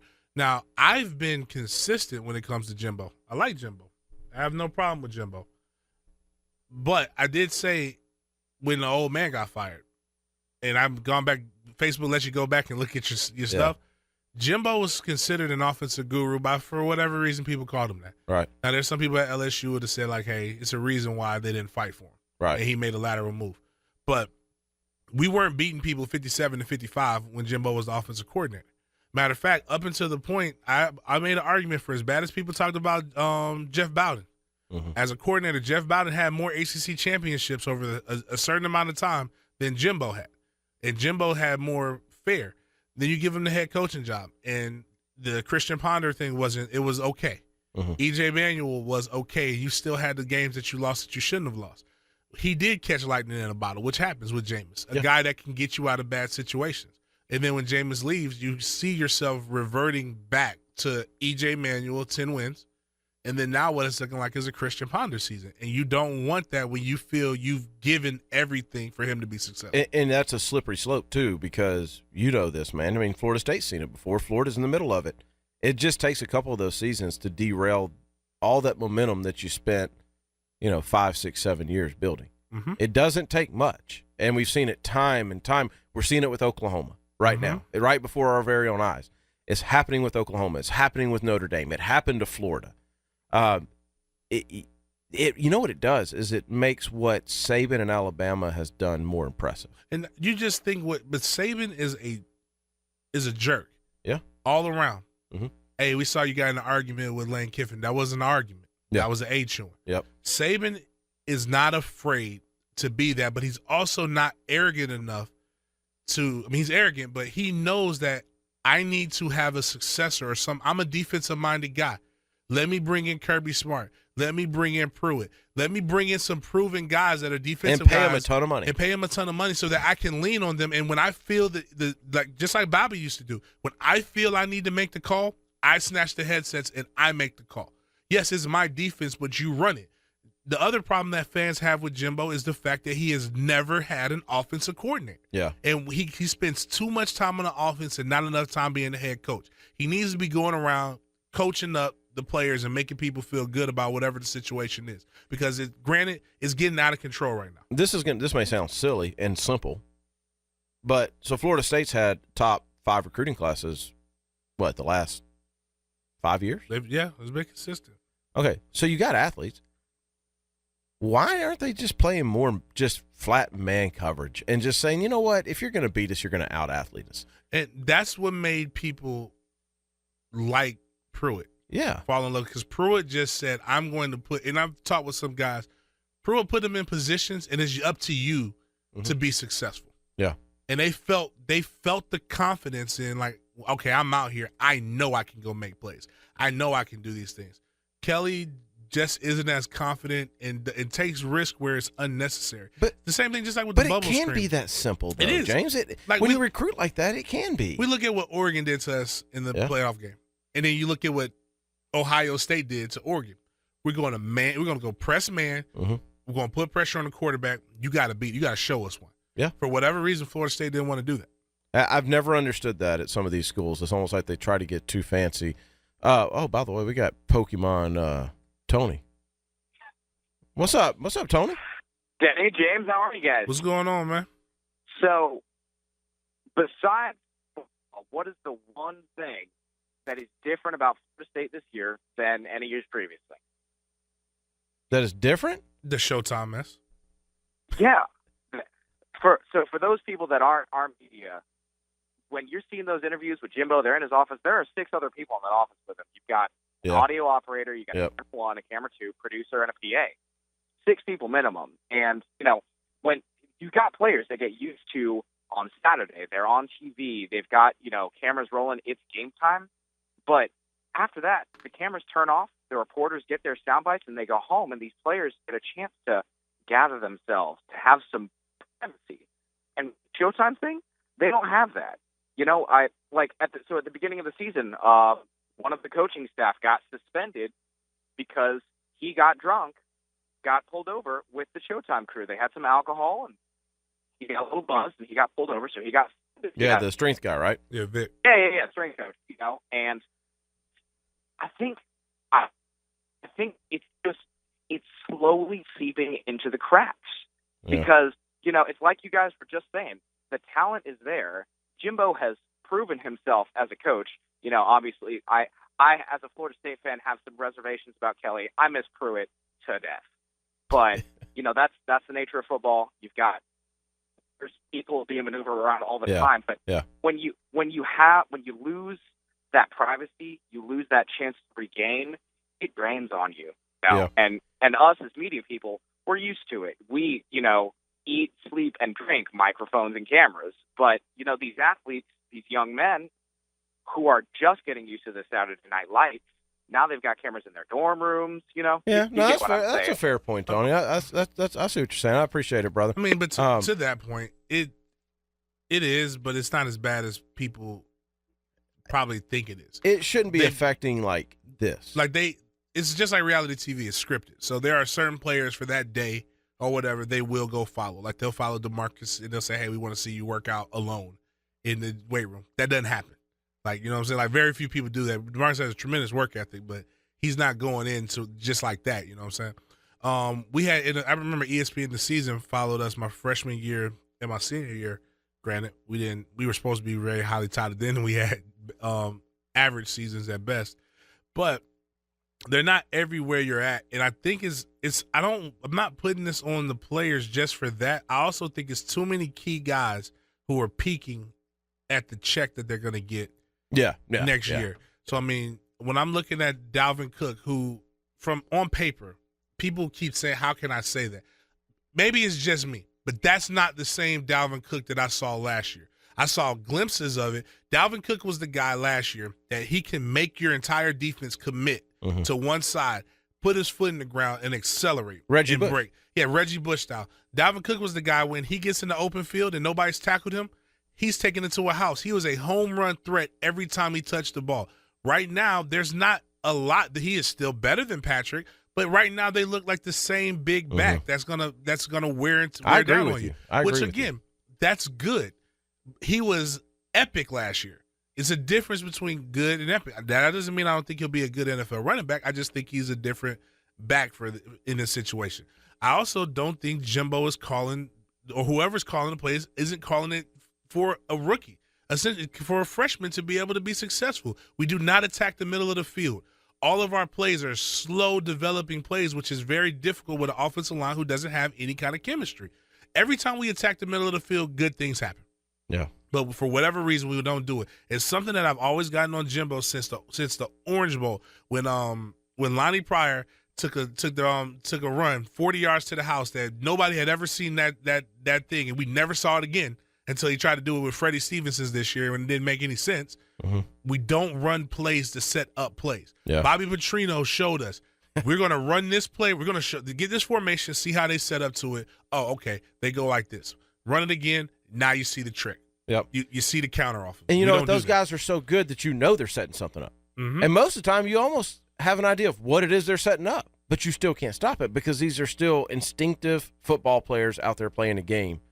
And if they see something before, they're going to react to it. Right. Yeah. No, I agree with everything you just said. And like I said, I'm not a Florida State fan. I don't have to be a fan to watch them and go, there is nothing scary about Florida State right now. The only thing scary about Florida State right now is they're a wounded animal. At some point, though, that even goes away, James, and you just have to go, maybe they're just not as good as what everybody thought. No, they aren't. They were overrated. Yeah. They were overrated, and I don't know, you can correct me. I wasn't making plans. I just knew you said this wasn't the year they'd go to the finals. But at the same time, if I'm a team that's playing them and I'm looking ahead to the ACC championship, this is still a team of 4 or 5 star prospects. Yeah, sure. So you have to be careful, and you still have to game plan. But my point is, like, as a Florida fan, 4 weeks ago, you were like, oh, yeah. Man, dreading that game. Now, I'm like, no, we got a chance. Yeah, and rightfully so. Yeah. If I'm anybody, I think I have a chance. Yeah, absolutely. We got to take a break. When we come back on the other side, hold on the lines there. We got some people wanting to talk about Jimbo. We come back on the other side, we're going to introduce a new partner. Oh, yeah. To the Sports Den, which you're going to hear. Also, tomorrow night, we got a big announcement about a partnership that we have formed that I think everybody's going to think is really, really cool. You've been listening to the Sports Den in Wicked Barley Studios. We'll be right back. You're listening to the Sports Den on 1010XL 92.5 FM. Bro, I'm battling, man. Huh? It's almost over. I'm battling. I'll tell you this, though. Best birthday weekend I've ever had. That's good. Yeah. Yeah, the wife went clutch, man. All in. She made it an awesome weekend. Just got to remember that, I'm 40 and I just can't I can't do like we did last night, bro. Well, I mean, yeah, you just got to pace yourself. I mean, you just can't do that every night. Well, I didn't do it every night. I'm saying if you do it another year, it's worth it. Huh? If you do it another year, like you only do it like once or twice a year, it's cool. I guess. Whew. I mean, shut down 2 places last night. It's good. It's been a long time since I've done that. Hey, need to. I wish I could have shut down the other one with you, but I was hurt. Yeah, it's nights like that where I'm glad we live in Jacksonville and everything closes at 2. Oh man, imagine if we had a show in Miami. Yeah, we might still be there. Yeah, we might have had to do a live remote. 705 wants to know if FSU loses to Miami and Florida, does Jimbo go to LSU? Jimbo doesn't get offered the job if they lose. That's the thing that I have to keep telling people. Like, yo, I don't think he's not trying to do this stuff. He's just not realizing what's going on. Like, I think he's just believing he can will himself out of it. But the reality is that would you take why would you take him when there's somebody hotter? Yeah. I don't know, man. Jimbo doesn't do anything for me. I mean, if Florida was doing a coaching search, I wouldn't be that thrilled to hear Jimbo's name. I mean, I'm not gonna go as far as to say that. I mean, there's not that many guys with national championships. No, there's not. But I've never been thrilled to hear Bob Stoops' name, and it comes up every stinking time. Bob Stoops now, but Bob Stoops like 5-6 years ago, yeah. I'd want Bobby Stoops. I guess. What I'm hoping is going to actually happen is that, Texas goes ahead and gets rid of Charlie. That's going to happen. And they back the Brinks truck up. To who? To Charlie. To Charlie? Not Charlie. To Jimbo? No, they back it up and just say, hey, we want you to come. Charlie Strong, we want you to come be our DC. Florida State. Yeah. Come be the DC. Jimbo keeps flirting with all these things. We ain't giving them an increase. Yeah. But if you can resurrect this defense, I got you. We can make it happen for you. Well, I tell you what, Tom Herman's loving life with Texas going down the crapper right now, because if there's two schools you want to get in a bidding war, LSU and Texas aren't bad ones to do it with. Not at all. I mean, the loser in all this is Houston. Yeah. Yeah, it's going to be hard to compete with those guys. Let's grab this phone call real quick. David, what's going on, man? Hey, guys, you happen to see that game Friday night on ESPNU? I didn't, because I was in here doing the post-game show Friday Night Live, so I heard about it. You're talking about the high school game between St. Thomas Aquinas and Bishop Gorman? Yeah, it was probably the best high school game I saw since Sandalwood beat Lake City back in the when they had Reggie Parker, Reggie Lawrence, when they went for two against, I think it was against Lake City in that state playoff game. But what a great game that was. Now, have you heard anything about some of the things that happened at the end? You're talking about, no, I haven't heard anything at all about it. Well, at one point, and again, it was getting kind of late, and I was kind of nodding in and out. But at one point, St. Thomas needed to kick an extra point. I think it was a field goal, and the guy from Gordon literally jumped on the guy's back, his other guy's back, and jumped and hurdled and blocked the kick. And they said that in high school that's legal. Is that correct? It is. Mm-hmm. Yeah, wow, it is. It was incredible. He jumped straight on his back. As long as you don't touch him. The guy's back. Yeah, so you can't touch him, but you can jump over him. Yeah. Oh no! This guy jumped on his own guy's back. Yeah. And then hurdled the whole line and blocked the kick. Yeah. No, it is. Yeah, it is. Actually, Dave, I appreciate that. You reminded me, man. I'm gonna go try to find that game, because I did hear. I mean, you're just listen. St. Thomas Aquinas and Bishop Gorman, that might as well be a college game. Yeah, that was a college game. Yeah. But that's legal. You can jump off your own guy. You just can't touch the opposing guy. Not in high school. Yeah, in high school. Yeah. In high school, yeah. Not in college, not in pro. So tomorrow night on the Sports Den, we're going to get into this week's matchups in college football, and we'll talk a little bit of Jags, but it's a bye week, so we'll spend quite a bit of time on college football. How cocky are you going to be now this week? I mean, you have been Mr. Don't come at me, Miami. Now, Grant, I've not. Name me one bad thing that I've said about Miami this year. Oh my gosh! Every time we talk about Miami, you're talking about y'all haven't beaten anybody. You're playing JV schools. You can't talk junk to us because Craig knocked Debo out. That's what I said. All that kind of stuff. I haven't gone and said that Florida State's going to beat Miami by 100. I said I have personally tempered my enthusiasm to wait. And all I keep saying, like, it's a couple guys always come at me on Twitter. I'm like, hey, you know what? Congratulations. You guys look better. All I'm saying is enjoy your winning streak right now. Let's see what happens. Let's just see what happens when you play somebody for real. And then, hey, that's all I've said. Well, I'm still confident in the game. The thing that stinks for Miami is it looks like they're going to have to wait a little bit longer to see how good they are till they play Clinton, until they do play somebody for real. Yeah, I don't know who else is on their schedule. No, I'm sorry. I just had to take the shot. If we lose, I'll eat crow. But I still think we're going to go down there and win, because there's still something to say about having those streaks and having that stuff in their head. Yeah. Yeah. I don't know, man. I think, Miami's the favorite. It should be. They're the favorite. At this point. It's down there. Man, you got to I know they haven't played anybody, but Mark Richt has just rolled in there like he does when he was at Georgia. I just sense there's something different. He's got a tan. You're not going to buy in, are you? I'm until I see something different. If they beat us, I'm like, yo, a better team beat us. That Miami deserves to be able to talk all the trash. I don't know if I'll still say they're back. Now, if they beat us, if they give us a Louisville beating, I'll go and say, you know what, maybe they are back a little bit. Well, they've moved up to 10 in the AP poll. They're top 10. But you know what? And it's not the same. I'm not going to get on that, because South Florida had a really, really big stretch to where they got to number 2. And then people realized that it was South Florida. And South Florida hasn't been that good ever since. Yeah. So I'm just saying, just enjoy the winning. You're doing good. You're looking better. Should be a good game, good rivalry game. I'm going to talk as much trash as I've been talking up to this point. Well, I'm looking at this AP poll right now, and Clemson at 3, Michigan at 4, Washington at 5, with Alabama, Ohio State 1 and 2, obviously. Tennessee at 9. Why can I not buy into that? Because you've been watching football. I can't buy in. Baylor at 13. I know they're 5-0, but I don't know. There's a couple of them I can't buy into. I don't buy into Florida at 18. How you jump up 5 spots after what I saw the other day? I don't buy into Florida State at 22. They're 23. Okay, even better. Well, do you think they should be ranked higher? No. You really? Not right now. Until they prove otherwise, they're not. If they beat Miami, they should be ranked. I think Florida State and Oklahoma plays and they beat Oklahoma. I don't know. And Oklahoma's at 20. Virginia Tech is 25. They've been playing pretty good the last couple of weeks. Huh? I don't know. Ohio State Michigan's gonna be a fun game this year, as it always is.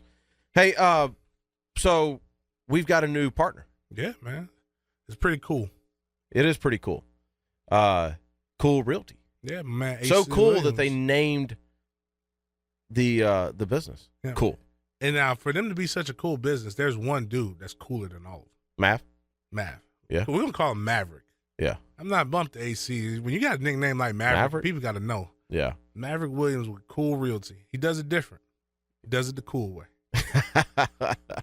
So that's a new Sports Den partnership that you'll be hearing a lot about. And then tomorrow night we've got some pretty cool stuff that we'll bring to you with a new partnership that we have that's going to involve charitable work. Mm-hmm. And you're not going to want to miss that. Let's take our final break here, James. When we come back, let's put a bow on this thing, man, and then let's get out of here. I got to recover. So we'll be right back from the Wicked Barley Studios. There's ways to do things, and then there's a cooler way to do things. My personal realtor, Maverick Williams with Cool Realty, he will take you wherever you need to go. He's not going to just show you the houses. He's going to show you the right house, the coolest house for you and your family. Be in style. He's not like these other guys. He's going to set you up the right way, the right track, come up with a game plan. That's Maverick Williams, 904-449-8631. 449-8631. Cool Realty.